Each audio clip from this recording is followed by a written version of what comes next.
delicately blown glass. Fish hooks and weights, coiled rope, and perhaps most astounding of all, food set on the table. Walnuts, freshly baked bread, eggs, and figs preserved for nearly 2,000 years.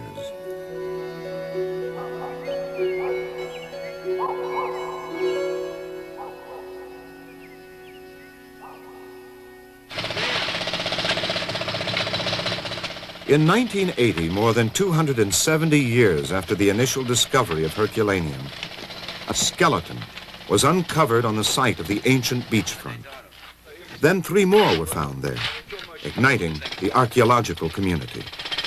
The arched chambers facing the beach had never been excavated. Now they cried out for attention.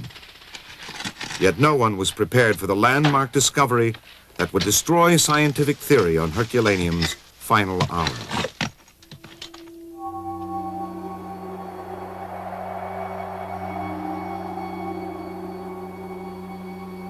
Many Herculaneans had not escaped. Huddled together in the dark recesses of the chambers, scores were overtaken by Vesuvius's indiscriminate rampage. Perhaps members of the same family, one group died locked in embrace.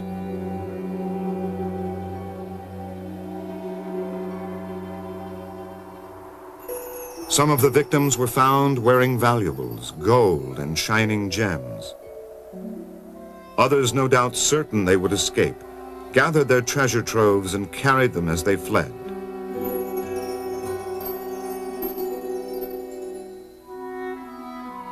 Today, the cataclysm that brought instant death has become an unparalleled legacy for modern scientists. Analysis of the bones may answer some of history's riddles about Roman culture and daily life.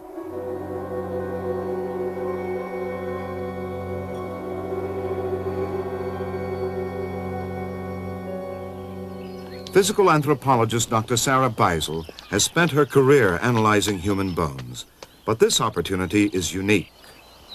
The reason why the Herculaneum population is so important that it may well be the only one we ever have from the Roman period in Italy, because Roman burials were cremations and so aren't studyable. And we've had artifacts before, we've had architectural remains, we've had literature, but this is the first time we've had real people, and I find it very moving.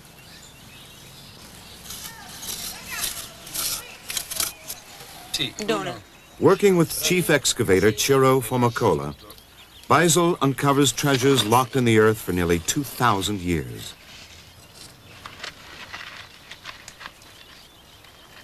A magnificent bracelet is found alongside a woman's remains.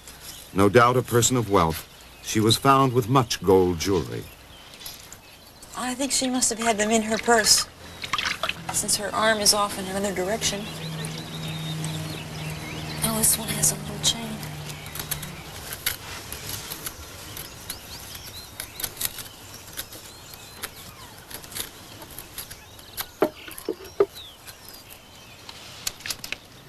Her earrings, meant for pierced ears, were probably decorated with pearls.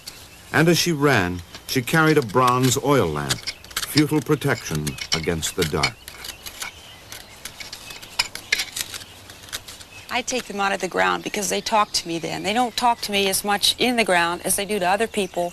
But when I get them out, then they tell me what they did all their lives and what they did every day. And they say whether they're male or female, their ages, what kind of work they did, whether they were abused when they were alive, what sort of nutrition they had, if they were sick.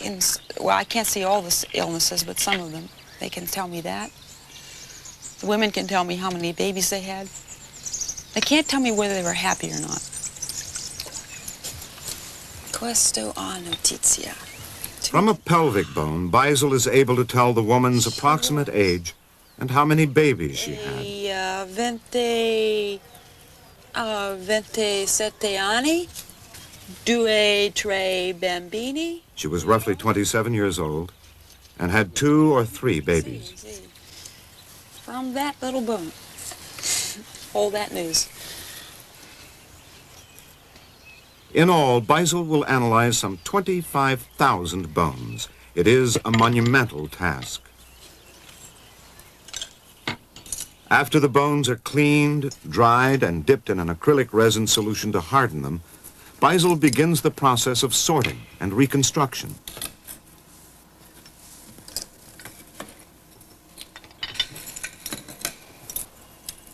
To put a skull together, it can take anything from 2 hours to 2 days, depending. This one's pretty easy. I would give this one 4 hours.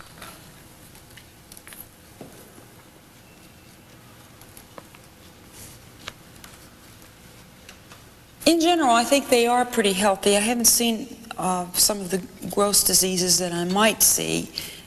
Some of the people who I presume were slaves show signs of working very, very hard, and they're, of course, not nearly so healthy as some of the other people.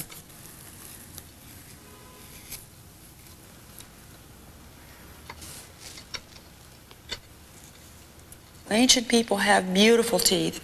Even at ages of 35, 40, 45, they have very few cavities and very few abscesses, and all the teeth just lined up like piano keys.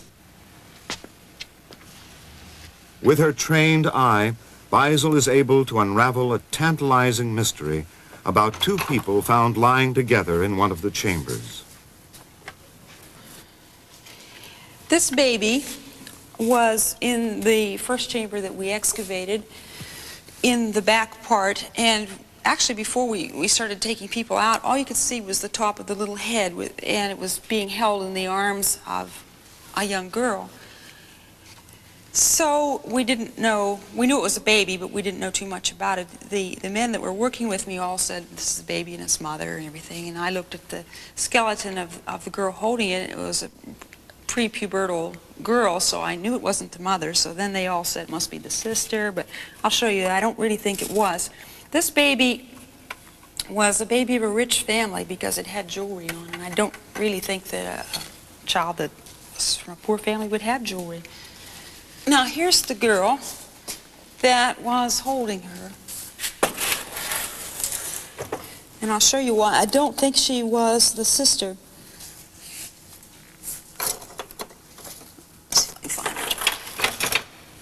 Sort of a nice looking person, isn't she?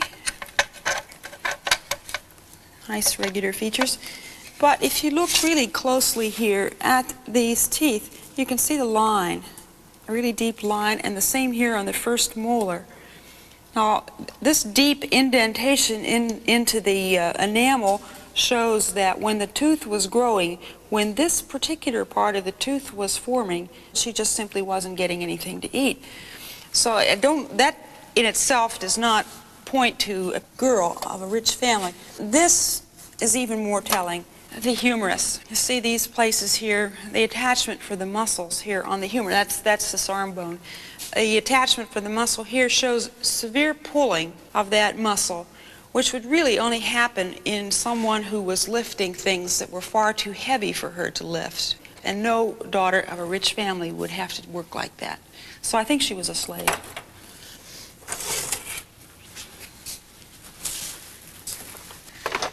So you see that there really was a cross-section of people found on that beach. It wasn't just poor people, there were rich people. You remember the lady with the gold bracelets. So everybody was down there that didn't escape, and they were all there together, and they all died together.